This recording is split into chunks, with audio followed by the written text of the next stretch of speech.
we're going to start here with the angry reaction this morning after the latest twist in the case of former NFL player Joe McKnight. We want you to look at this flood of tweets from people in the pro football community.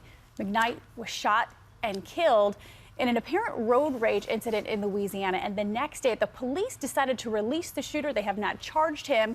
And we're now learning that the same man was involved in yet another road rage incident in the same location. ABC's Eva Pilgrim is in Gretna, Louisiana for us this morning. Hi, Eva. Good morning. 10 years ago, according to court documents, Ronald Gasser was accused of beating up a man at this gas station in an apparent road rage incident. Then this week, at this stoplight, he admits to shooting a man.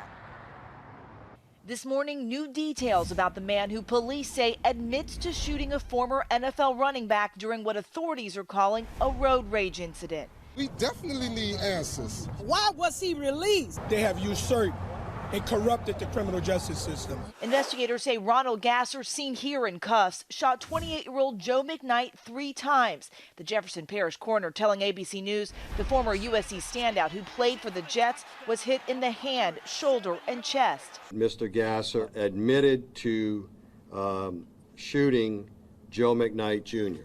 McKnight's family and supporters in the community outraged his killer was released from custody and has not been charged. I want answers. I want the truth to come out.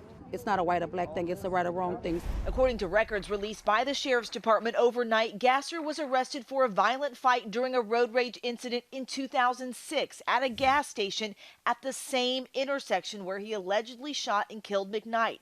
Charges from the 2006 incident were later dropped. On Thursday, investigators say witnesses reported seeing the two men arguing. The sheriff telling ABC News McKnight was not armed when Gasser fired those shots from his car.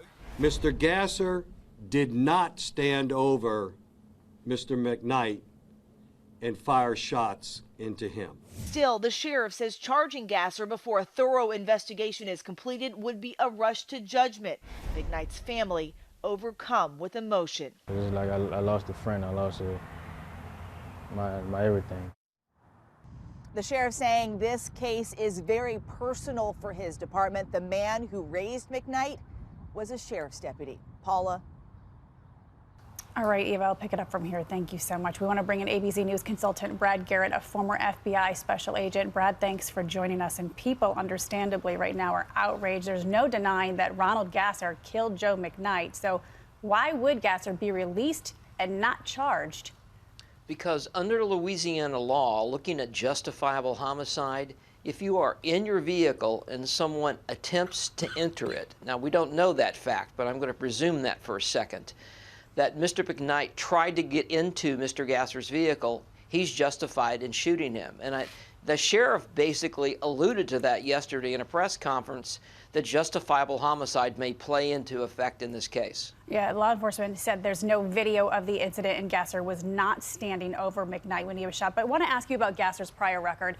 As you heard in the piece, he was arrested in 2006, another road rage incident in nearly the identical location. Is this going to factor into this investigation, Brad?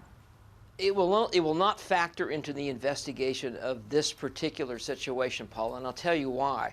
I've worked a lot of murders, and what happens is a person may have been charged with murder in the past or a suspect, but you have to look what's in front of you, and I think that's what the sheriff's trying to do. If he is charged, it becomes more relevant once you get in court. All right, Sheriff promising a deliberate and a thorough investigation. Brad, thanks for your insight as usual.